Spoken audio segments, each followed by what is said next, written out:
داستان‌های کوتاه ترسناک پارت 2. داستان ترسناک کیتی. مدتی که به پول نیاز داشتم تصمیم گرفتم که بعضی اوقات پرستاری بچه‌ها رو بکنم. یه روز زوج که دختر 5 ساله‌ای داشتن با من تماس گرفتن و گفتند که برای مراسم امشب به پرستار نیاز داریم و من هم قبول کردم. اسم دختر اونا کیتی بود. مادر و پدر کیتی به من گفتن که اون یه سری دوست خیالی داره و ممکنه شب باهاشون حرف بزنه، پس نترس. شب شد و کیتی رو خوابوندم. بعد از 1 ساعت صدای کیتی رو شنیدم که با کسی داشت حرف میزد. آروم وارد اتاقش شدم و دیدم که گوشه تخت نشسته و رو به کمد لباس داره با کسی حرف میزنه، ولی نمیفهمیدم چی میگفت. ازش پرسیدن داری با کی حرف میزنی؟ بهم جواب داد با مرد صورت قرمز. پرسیدم اون توی کمد لباسه؟ گفت آره. گفتم اون چه شکلیه؟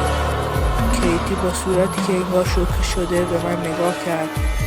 بعد من در کمد رو به هم زدم و ناگهان کیتی شروع به جیغ زدن کرد و فریاد میزد که برو بیرون، برو بیرون.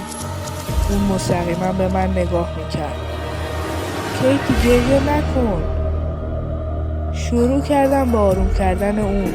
با کی حرف میزنی؟ به کی میگی برو بیرون؟ اون گفت اون زن. گفتم کدوم زن؟ زنی که همیشه میاد. اون مرد صورت قرمز رو دوست نداره. صورت اونم مثل اون مرد قرمزه. گفت اون اصلا صورتی نداره. اون زن کجاست؟ اون روی سقف مثل عنکبوت میخزه. کیتی بعد از چند دقیقه خوابش برد و من واقعا ترسیدم. اون شب بعد از این که پدر و مادر کیتی اومدن، پدر کیتی گفت که منو میرسونه خونه و من هم هیچ چیز درباره اون اتفاق نگفتم. روز بعد تصمیم گرفتم درباره اون خونه تحقیق کنم و چیزایی فهمیدم که منو شوکه کرد. اون خونه خانواده 4 نفره بود که زن خانواده به شوهرش خیانت کرده بود و وقتی مرد در این باره فهمید، زن بهش گفت که من طلاق میدم.